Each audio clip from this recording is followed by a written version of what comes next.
Oh, there you go. Hey guys, this is my second time filming this because my sons, both of them, the baby was still up. He wouldn't go to sleep. The other one woke up, and I have to go back and lie down with them. My youngest son's teeth is really bothering him, so I had to give him his little toothbrush to chew on so he can fall asleep, and it worked. So now they're both fast asleep. I'm hoping they stay asleep, which I think they will. Trying to battle this stuffy nose and cold and sore throat right now. It's kind of annoying. So if you see me take a little break and go and grab a tissue, that's probably why. I took a Tylenol, so I guess the Tylenol is making my nose run like crazy. What was I gonna say? So yeah, let's get back to the intro. Hey guys, welcome back to another episode of All About Sheenique, and where we talk about trauma, drama, spirituality, and healing. And on this episode, this is gonna be about me being diagnosed with mental health and how I deal with it. So I found out when I had my mental health issues when I was about 20, 21, and I started with nightmares because I was having nightmares of my trauma and my abuser, like over and over while I was pregnant with Javion, and it was like crazy.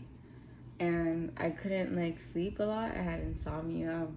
I remember I would like go outside and be walking outside and literally feel like someone's like behind me. Like I just hear swoosh. It just felt like someone was behind me. And I realized that I was like, hey, why is this always happening to me? This is weird.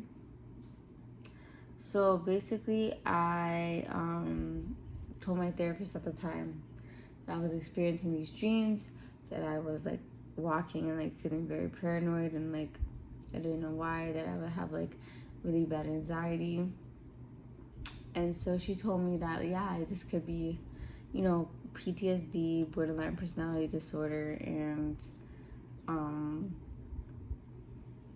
anxiety. So I was like, okay, so she had to send me to a doctor to get diagnosed and do a questionnaire and whatnot. And we did it, and I was positive for all three of those things. I was on medication for anxiety in the beginning, and it helped, but sometimes it didn't help. So I switched a couple of times. And then after with borderline, I could only go to therapy for that, because borderline doesn't really, they say there's no medication for it. I'm currently on an antipsychotic for it because it just helps me sleep. It kind of helps my emotions stabilize a little bit. But with it, PTSD, my PTSD is gone, thank God. I don't really get PTSD anymore. It kind of just went away on its own. I'm grateful for that. So yeah, but I do still have times where I just don't sleep. Like right now I'm able to record at 2:39 in the morning, because I didn't take my sleeping pill yet. I'm also not feeling well. So yeah, and it is hard with borderline because you kind of feel like you're all over the place with your emotions. You're always in your head. You're always trying to spend money that you don't even need to spend. And nobody gets it because with borderline personality disorder, you're an emotional spender. You literally feel a high, or it's something. It's like you spend to get rid of a feeling that you feel, or like just to kind of make yourself feel better. So you spend even if it's things you don't need.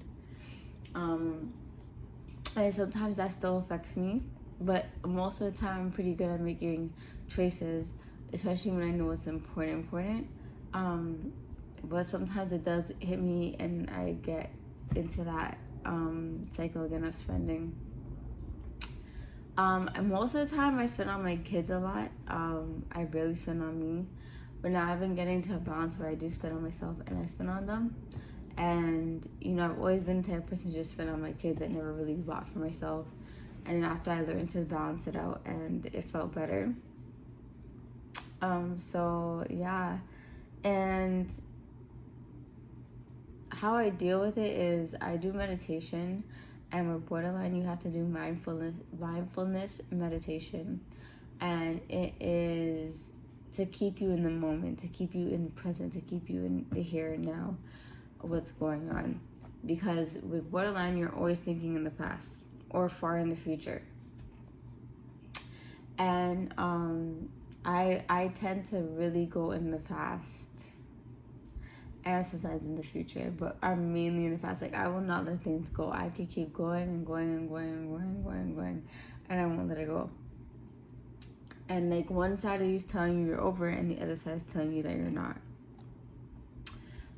So yeah, and most of the time, people with borderline, they feel very misunderstood, because, you know, nobody gets it, and, you know, a lot of people that I've encountered don't really believe in mental health. They're kind of just like, it is what it is type of thing, or you just think that it's all in your mind. It's not all in your mind.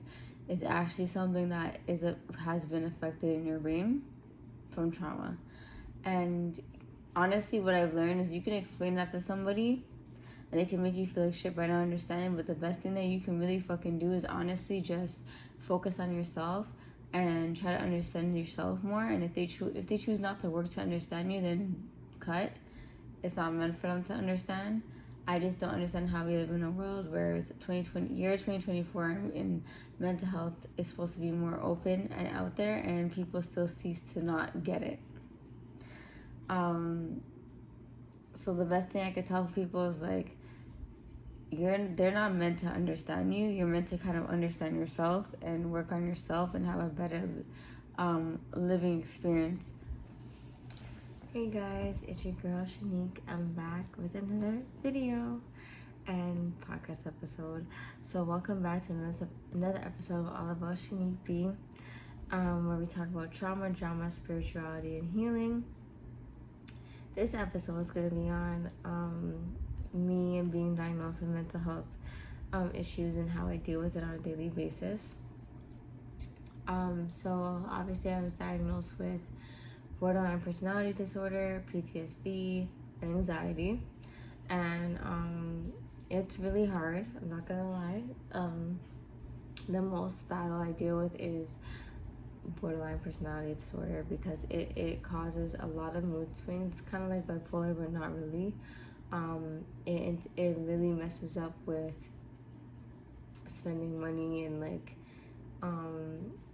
relationships and, you know, just daily life. It is hard, but I've been through therapy and I'm still going through therapy, but it is really hard to deal with. And it's a struggle, especially in my relationships, because a borderline person, oh, he's gonna have to cry, I'm sorry. The borderline personality disorder, you find it very hard to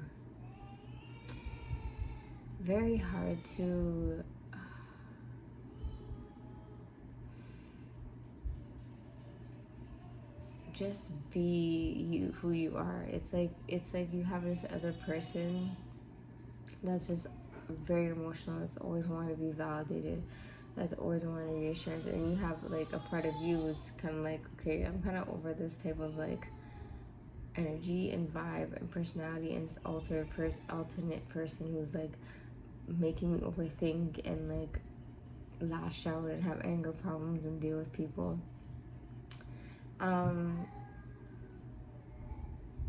There's no medication for it. I do take an antipsychotic to help me sleep, because that's the only thing they can really give me, because I can stay up very late and not feel tired and go to bed at like 5 in the morning. So that's why I was on an antipsychotic to help me sleep, and it helps to kind of balance your emotions out with everything. And so I was happy to finally get something like that. Obviously I got this from my trauma. You kind of just, your mind just kind of grows and changes on you. And there's days where I feel like I'm so over this mental health shit, I wish I was normal. But then again, what is normal? Because nobody is perfect, nobody is normal. I think a lot of people, I think it's more about surrounding yourself with people who actually understand what mental health is and how to deal with it, and like what people like, what it is like.